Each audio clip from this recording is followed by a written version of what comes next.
A piercing, guttural howl shattered the midnight silence, not from the Alpha King, but from every single Lycan within 50 miles. They fell to their knees, weeping uncontrollably. The cause: a single agonizing tear from a mute servant girl. And the king was about to burn the world down to find out why. Historical records, specifically the recovered private journals of Lord Reginald Fairfax, a disgraced beta of the Northern Territories, paint a grim picture of the werewolf societal structures in the late 15th century. In the heart of the Iron Pine Pack, cruelty was not merely a character flaw, it was the currency of power. And no one paid a heavier price than Adeline. Adeline was an Omega, but in the brutal hierarchy of the Iron Pine domain, she was treated as less than the dirt clinging to the boots of the pack warriors. She had been mute since she was 4 years old, the psychological aftermath of a rogue attack that had claimed both of her parents. Without a voice to defend herself or a family to protect her, Adeline was absorbed into the household of the pack alpha Vincent Croft, not as a ward, but as a scullery maid. Vincent's mate, Lady Eleanor Croft, was a woman whose beauty was only matched by her profound sadism. Eleanor despised the Omega. In werewolf lore, Omegas were meant to be the soothing balm to an alpha's raging instincts, the emotional anchors of their communities. But Eleanor viewed Adeline's silence as a defiant insult. How could a broken, voiceless creature offer peace to anyone? Adeline spent her days scrubbing the great stone floors of the keep, her hands raw and blistered from lye, her slender frame swathed in threadbare burlap that offered no protection against the biting northern winds. The political landscape of the Lycan world shifted violently in the winter of 1482. The Alpha King, Dominic Winslow, was touring the Northern Territories. King Dominic was a legend made flesh. He had unified the warring southern packs through sheer unadulterated ruthlessness and an unyielding sense of law. He was a colossal figure, scarred from countless battles, possessing an aura so dominating that lesser wolves would involuntarily bare their necks simply upon entering his vicinity. He had come to Iron Pine to negotiate borders, and though it was spoken of only in hushed, terrified whispers, to inspect the local females for a potential mate. A king without a queen was a perceived vulnerability, and Dominic's council had grown relentless in their demands for an heir. The keep was thrown into a frenzy of preparation. Eleanor's daughter, Cecilia Croft, was groomed to catch the king's eye. Cecilia was a viciously ambitious young female, adorned in the finest imported velvets, drenched in expensive rosewater, and trained in the art of courtly manipulation.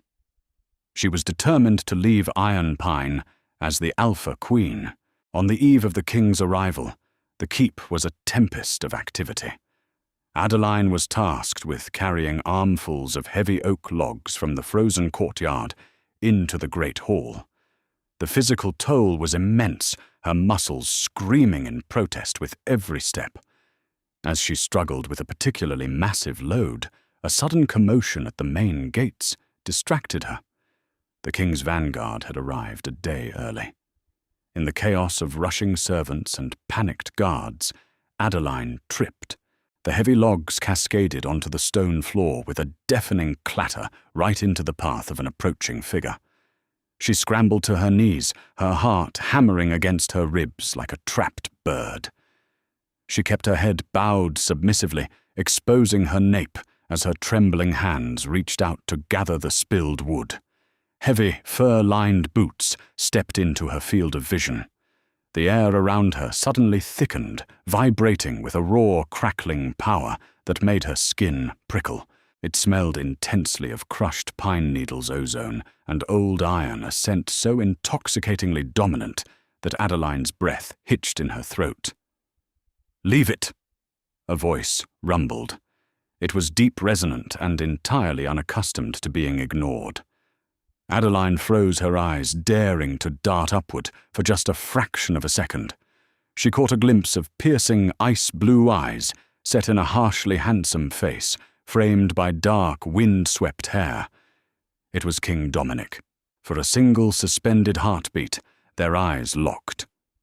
Adeline felt a strange, terrifying jolt deep within her chest, a primal tug that defied all logic. Dominic's expression shifted from mild annoyance to profound confusion. His nostrils flared as he took in her scent. Beneath the harsh odor of lye sweat and wood smoke, there was something else, something delicate and sweet like rain-washed jasmine. Before Dominic could speak, a sharp crack echoed through the hall. Eleanor Croft had marched forward. Her face twisted in rage and delivered a backhanded slap to Adeline's cheek that sent the frail Omega sprawling across the cold stones. "Forgive this useless creature, your grace." Eleanor simpered her tone, shifting instantly from vicious to fawning. "She is broken in the head and lacks a tongue to apologize for her clumsiness. I will have her removed from your sight immediately." Adeline scrambled away, clutching her stinging cheek, her eyes fixed on the floor. She didn't see the way King Dominic's hands clenched into tight fists at his sides, nor did she see the dark, dangerous storm brewing in his ice-blue eyes as he watched her retreat into the shadows. He had felt it. The faintest, most impossible spark of the mate bond. But logic told him it was absurd. A mute, filthy servant girl, the king of all Lycans, turned his attention back to his hosts, but the phantom scent of jasmine lingered, haunting his senses. The grand banquet to honor the Alpha King was a spectacle of excessive opulence. Long wooden tables groaned under the weight of roasted boars, spiced wine, and honeyed winter vegetables. The hall was ablaze with hundreds of beeswax candles, casting dancing shadows against the ancient tapestries. At the high table, King Dominic sat with an expression of bored detachment, nursing a silver goblet of wine. Beside him, Alpha Vincent and Lady Eleanor were desperately trying to broker an alliance, while Cecilia Croft leaned across the table, ensuring her low-cut gown was well within the king's line of sight. She laughed loudly at every mild observation he made her scent, practically suffocating the air with desperate availability. Dominic, however, was violently distracted. His inner wolf was pacing restlessly, clawing at the edges of his consciousness. He kept scanning the edges of the room, looking for the small, bruised servant. He finally spotted her. Adeline was hauling heavy buckets of slop from the kitchens to the disposal chutes outside. She looked exhausted, her face pale, and drawn, the angry red mark from Eleanor's hand still visible on her cheek. Cecilia, astute in her cruelty, noticed the direction of the king's gaze. A toxic mix of jealousy and outrage boiled within her. It was an insult that the most powerful man in the world would even glance at a broken Omega when a high-born alpha female was offering herself on a silver platter. Cecilia decided right then and there that Adeline needed to be eradicated from the keep. Later that evening, as the banquet devolved into drunken revelry, Cecilia slipped away to her mother's chambers. She took a priceless heirloom, a heavy, teardrop sapphire pendant set in white gold that belonged to the Croft bloodline, and quietly made her way down to the servants' quarters. She hid the necklace deep within the straw pallet where Adeline slept. The next morning, the keep was awakened by the shrill, furious screams of Lady Eleanor. The heirloom was missing. Guards tore the keep apart. It wasn't long before they reached the dank, freezing cellar where the servants slept. A heavy-handed guard overturned Adeline's pallet, and the sapphire pendant spilled out, glinting accusingly in the dim torchlight. Adeline, who had just returned from drawing water at the frozen well, dropped her buckets. The icy water splashed over her bare feet, but she barely felt it. Terror seized her entirely. She shook her head frantically, gesturing with her hands, trying to communicate her innocence. but the guards had already seized her by the arms. She was dragged into the central courtyard. The morning air was bitterly cold, the ground covered in a thick layer of frost. The entire pack was summoned to witness the punishment for stealing from the Alpha's bloodline. Alpha Vincent stood on the balcony overlooking the courtyard, flanked by Eleanor and a smirking Cecilia. King Dominic and his royal guard had also emerged, the king's face, an unreadable mask of stone. This creature, Vincent's voice boomed across the courtyard, has abused the charity of our pack. She has stolen a sacred relic of the Croft line. The punishment for such a betrayal by a lesser wolf is 50 lashes to be administered immediately. 50 lashes to an underfed, exhausted Omega was not a punishment. It was a death sentence. Adeline was violently pushed to her knees in the center of the courtyard. A burly warrior stepped forward, uncoiling a heavy braided leather whip, laced with silver wire, a material that burned Lycan flesh like acid. Adeline didn't fight. She had learned long ago that struggling only worsened the pain. She closed her eyes, trembling so violently she could barely stay upright, and wrapped her thin arms around her torso. She looked up briefly, her terrified eyes scanning the balcony. For a fleeting second, they met King Dominic's. His eyes were wide, his posture rigid. He took a sudden jerky step forward, but his beta placed a cautious hand on his arm, whispering a reminder of pack laws and sovereignty. Interfering with a local alpha's justice without proof was an act of war. Dominic's jaw clenched so hard, a muscle ticked visibly in his cheek. "Begin," Vincent ordered coldly. The whip cracked through the freezing air, the silver-laced leather bit deep into Adeline's back, tearing through her thin dress and slicing into her flesh. The pain was a white-hot explosion that blinded her. Her mouth flew open in a silent scream, her vocal cords straining, but no sound came out. Only a breathless, agonizing gasp. Crack!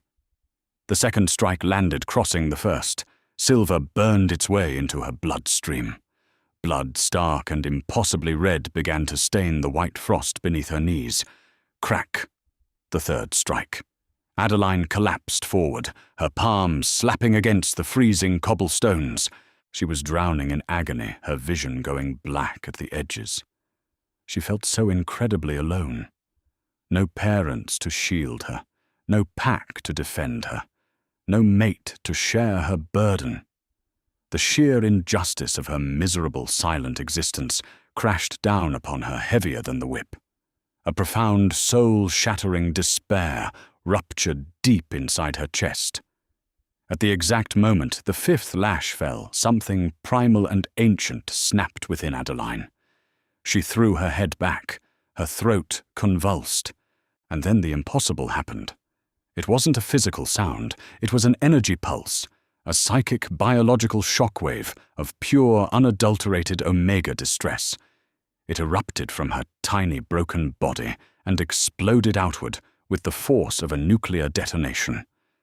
It hit the courtyard first. Every single Lycan guard, servants, Alpha Vincent, Lady Eleanor Cecilia, was slammed backward as if struck by a physical wall of force. Then came the biological response. It bypassed all logic, all hierarchy, and struck straight at the core of the Lycan soul. The sheer, devastating sorrow embedded in that silent cry demanded an immediate visceral reaction from the pack instincts of every wolf in range. 50 miles away, farmers dropped their plows and fell to the dirt weeping. Warriors on patrol collapsed into the snow, clutching their chests. In the Iron Pine courtyard, total chaos reigned. The warrior holding the whip dropped it, as if it were on fire, falling to his hands and knees, tears streaming down his face as a mournful, uncontrollable howl ripped from his throat. All around the courtyard, wolves of every rank were dropping to the ground, weeping hysterically, throwing their heads back to join the mournful chorus. It was a cacophony of absolute, devastating grief. On the balcony, Alpha Vincent was on his knees, clutching his head, sobbing openly. Cecilia was curled in a fetal position, screeching as the emotional backlash tore through her nervous system. But King Dominic didn't fall. The shockwave hit him, and instead of sorrow, it ignited a fury so apocalyptic it seemed to darken the morning sky. His inner wolf, realizing the source of the agony, was its mate violently seized control. The mate bond previously, a fragile thread, slammed into place like a steel vault locking shut. With a roar that shook the very foundations of the ancient keep, Dominic vaulted over the stone balcony. He landed in the center of the courtyard, the stone cracking beneath his boots. His eyes had shifted from ice blue to a glowing, demonic amber. His claws were fully extended, his fangs bared his massive chest, heaving with terrifying, murderous intent. He moved with supernatural speed, interposing his massive frame between the bleeding Omega and the rest of the world. He knelt gently, pulling Adeline's limp, bleeding body into his arms. As he touched her, the psychic screaming stopped, replaced by a low, possessive rumble vibrating from his chest. Adeline opened her eyes weakly, looking up at the terrifying, magnificent beast holding her. She felt safe for the first time in 20 years, right before the darkness claimed her. Dominic stood slowly cradling his unconscious mate against his chest. The blood from her back stained his royal tunic, but he didn't care. He turned his glowing, monstrous gaze toward the balcony, scanning the sobbing, terrified faces of the Iron Pine leadership. The silence that followed was heavier than death itself. When the king finally spoke, his voice was a deep, guttural growl that promised the slaughter of thousands. "Who?" Dominic whispered, the sound carrying easily to every corner of the frozen courtyard. "Hurt her." The silence that followed the king's demand was absolute, suffocating, and heavy with the promise of death. Not a single member of the Iron Pine pack dared to breathe, let alone speak. Alpha Vincent, still trembling on the frost-covered stones, looked up at King Dominic, his face devoid of color. The king did not look like a monarch. He looked like a god of war who had just found his religion desecrated. Without waiting for an answer, Dominic turned. He cradled Adeline against his armored chest, his massive hands incredibly gentle as they supported her bleeding back. "Lock down the keep," Dominic snarled to his vanguard commander, General Gilbert Foster. "No one leaves. No one enters. If a single raven takes flight from these towers, I will mount the archer's head on a pike. Find my royal physician." Dominic kicked open the heavy oak doors of the master suite, recently vacated by Vincent and Eleanor, and laid Adeline face down on the velvet-draped bed. The pristine white sheets immediately bloomed with terrible crimson stains. Minutes later, healer Josephine, a seasoned apothecary who had stitched together the king after countless wars, rushed into the room. She took one look at the deep, silver-laced trenches in the girl's flesh and hissed through her teeth. "The silver is in her bloodstream, Your Grace. For an Omega, this malnourished, the toxicity is usually fatal within the hour. I need to purge the wounds, but she lacks the strength to survive the shock. She will not die," Dominic commanded, his voice vibrating with a terrifying, unnatural resonance. The mate bond was screaming in his head, a frantic, desperate drumbeat. "Take my blood, as much as you need. An alpha's blood can neutralize the silver, can't it?" Josephine paused, her eyes widening. Blood transfusions between different ranks were incredibly dangerous, often resulting in violently rejected biology unless the two wolves were true mates. "Your Grace, the risk. Do it, Josephine, now." As Josephine prepared the crude transfusion vials extracting the thick, potent blood from the king's forearm, Dominic sat on the edge of the bed. He brushed a dirty, sweat-soaked strand of hair from Adeline's pale face. Her breathing was dangerously shallow. When the king's blood was introduced into Adeline's veins, a miraculous and terrifying chemical reaction occurred.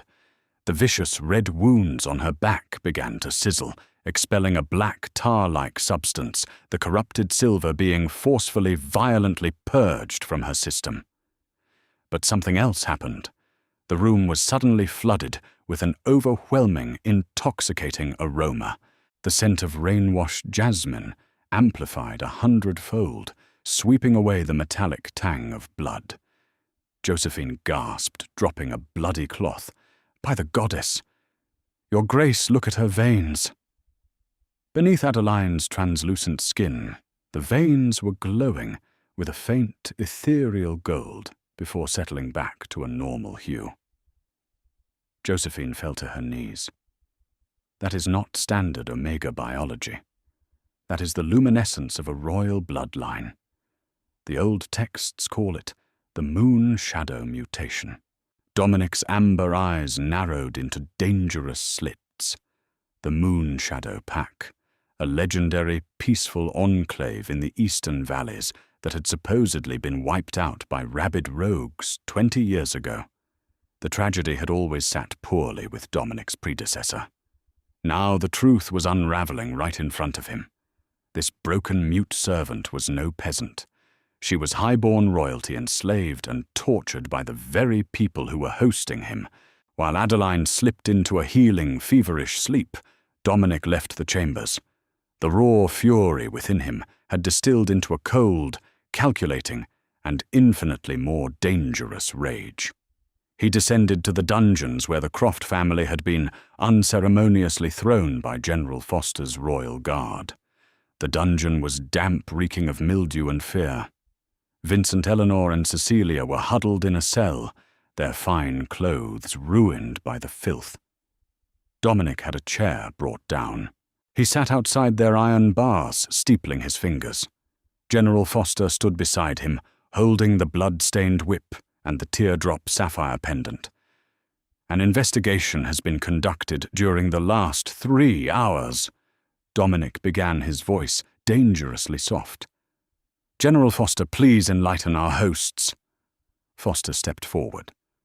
The straw pallet where the pendant was found was heavily saturated with the scent of expensive rosewater, specifically the imported damask rosewater favored by Lady Cecilia. Furthermore, the latch on the servant's cellar was rusted shut from the outside until late last night. The Omega could not have physically entered the upper family wings to steal it. Cecilia sobbed, shrinking against the damp wall. I just wanted her gone. She was staring at you, Your Grace, a filthy, broken thing." "Silence!" Dominic's command hit them like a physical blow, forcing Cecilia's jaw shut with an audible click. He stood up, stepping close to the bars. "You framed my mate for theft. You subjected her to 50 lashes of silver wire. But that is only the beginning of your treason." Vincent's head snapped up, his eyes bulging. "Mate, Your Grace, no. She is a defective, voiceless." Dominic's fist shot through the iron bars, grabbing Vincent by the throat and slamming him against the metal grating. The iron groaned under the king's impossible strength.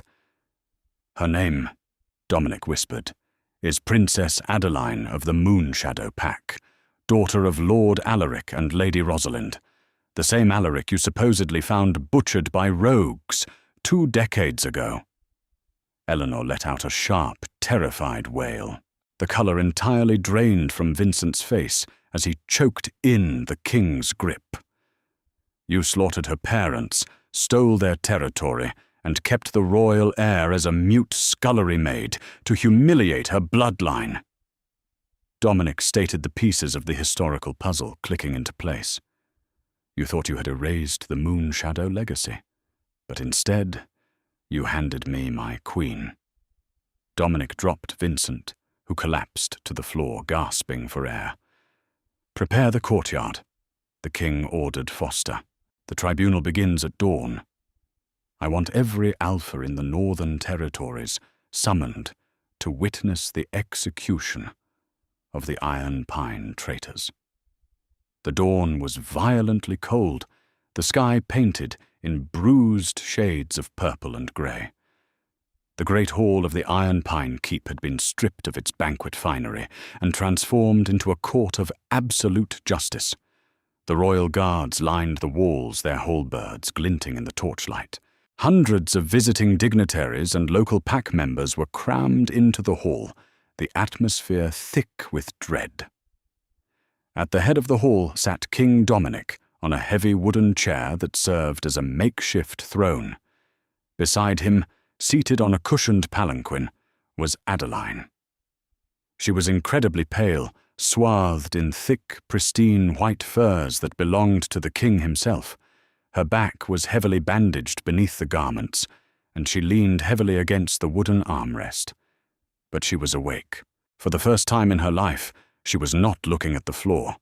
She looked out over the sea of faces, her large, expressive eyes wide with a mixture of terror and awe. Dominic kept his large, warm hand securely over hers, sending steady pulses of calming alpha energy through their bond.